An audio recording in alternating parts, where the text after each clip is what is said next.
Bonjour amis gamers, voici venu le temps de la meilleure émission des jeux vidéo des Dum-Tom. Si.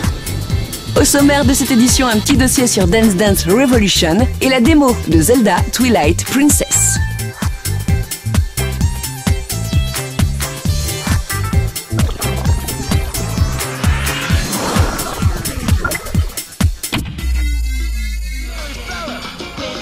Aujourd'hui, on va vous démontrer que jouer avec sa PlayStation 2, ça peut être très physique, voire même usant. N'est-ce pas, Annabelle? Oui, ça peut aussi être très physique. On ne joue pas qu'avec les mains. Ça demande de l'entraînement, c'est mieux qu'un cours de fitness. On peut jouer en famille, on peut tous faire de l'exercice. Ça s'appelle Dance Dance Revolution. Et c'est vraiment très fun. C'est accessible à tout niveau, à tout âge, donc on peut jouer facilement. Rapidement, Annabelle, tu peux nous expliquer comment ça se joue? Alors le principe de DDR, en fait, c'est de toucher les flèches qui défilent le long de l'écran en rythme avec la musique. Donc on a les flèches immobiles qui représentent les flèches du tapis, avec lesquelles on va sélectionner les flèches qui montent le long de l'écran en rythme avec la musique. Et le but final étant de faire une chorégraphie pour les plus forts. Là où ça devient physique, c'est que c'est avec ses pieds qu'il faut toucher les bonnes flèches et au bon moment, s'il vous plaît. Ben ouais, c'est pas évident. Hein. Ceci dit, pour débuter, vous n'êtes pas obligé de choisir des morceaux trop speed. Dis-moi, Annabelle, il y a un petit truc qui me turlupine. Elle est quand même un petit peu mastoc, hein, la machine, là. Ça, c'est une borne d'arcade qu'on trouve dans les salles de jeux vidéo.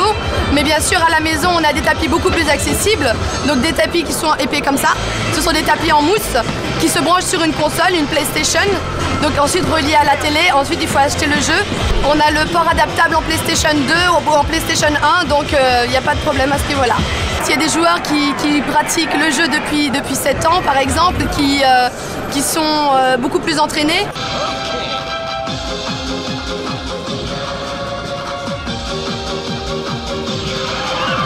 Donc on organise des tournois à travers la France et il y a deux types de tournois. Il y a les tournois style où là ce sont des chorégraphies qui sont notées. Donc les joueurs apprennent les flèches et inventent une chorégraphie.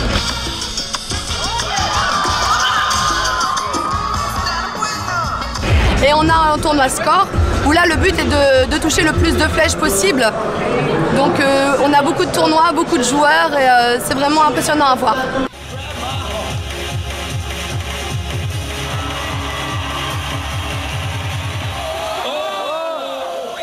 C'est fou ce qu'on peut faire avec ses deux pieds et un peu d'entraînement. Comment il se la pète, lui? Ah ouais, vas-y, fais le cacou, toi.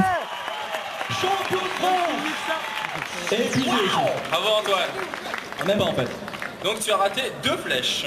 C'est pas un jeu qui est spécifié pour les filles ou les garçons, c'est vraiment mixte et polyvalent, donc il n'y a aucune restriction d'âge, aucune restriction de sexe, c'est vraiment un jeu accessible pour tout le monde.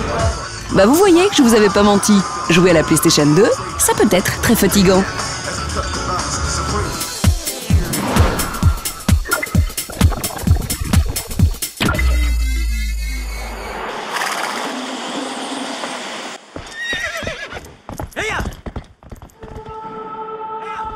Avis à tous les gamers, la démo qui suit, c'est de la bombe de balles.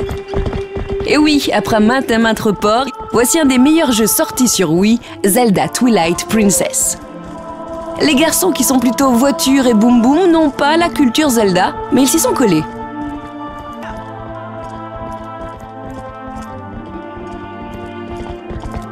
Je ne vous fais pas un résumé de la saga, vous la connaissez déjà, alors on attaque.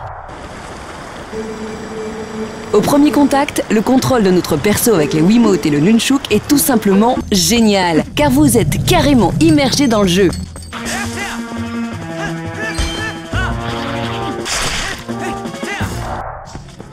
Bon, de temps en temps, nous avons un petit rappel qui nous demande de recentrer notre viseur. Ce n'est pas trop gênant au début, mais par la suite, si vous n'êtes pas trop concentré, ça peut être pénalisant pour la rapidité des commandes. Pour vous aider, pensez à recentrer la caméra, cela vous évitera pas mal de désagréments. Au niveau du maniement des épées, il n'y a rien à redire.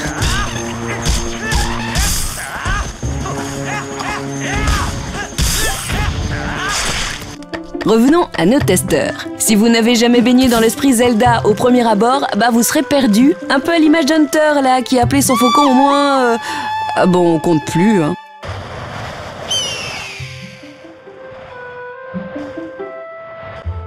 Mais quand vous aurez compris qu'il vous faut accomplir vos petites missions dans l'ordre, comme récupérer le couffin avec le faucon pour le donner au perso qui cherche à le récupérer, pour ensuite qu'il vous donne une canne à pêche qui vous permet de pêcher du poisson pour un chat qui rentre chez sa maîtresse et qui elle-même vous revend un lance-pierre qui servira dans la suite de votre quête. Enfin bref, quand vous aurez compris tout ça, la suite de l'aventure vous paraîtra beaucoup plus simple. Surtout que pour terminer l'aventure principale, il vous faudra compter près de 40 heures si vous ne faites que passer sans trop farfouiller. Comme vous vous en doutez, il y a pas mal de mini-jeux, mais ça, avec la Wii, c'est devenu normal et ça donne une dimension encore plus grande à Twilight Princess. Le rythme du jeu est tout bonnement génial et quand vous arriverez au fameux donjon des châteaux, on peut dire que vous n'allez plus lâcher votre Wiimote. Et oui, ah bah c'est bien là le piège. De plus, votre perso, dès la deuxième mission, on va le dire comme ça, se transforme en loup. Ça change.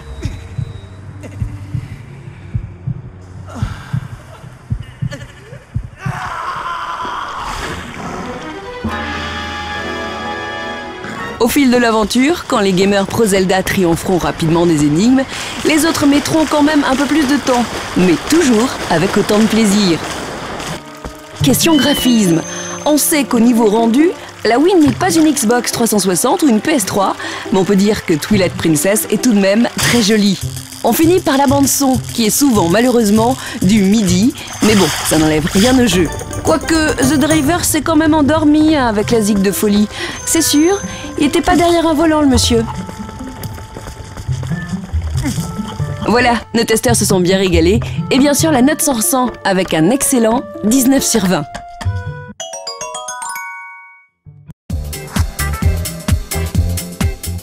Gameplay, that's all folks. Rendez-vous la semaine prochaine. Ciao. La région Martinique.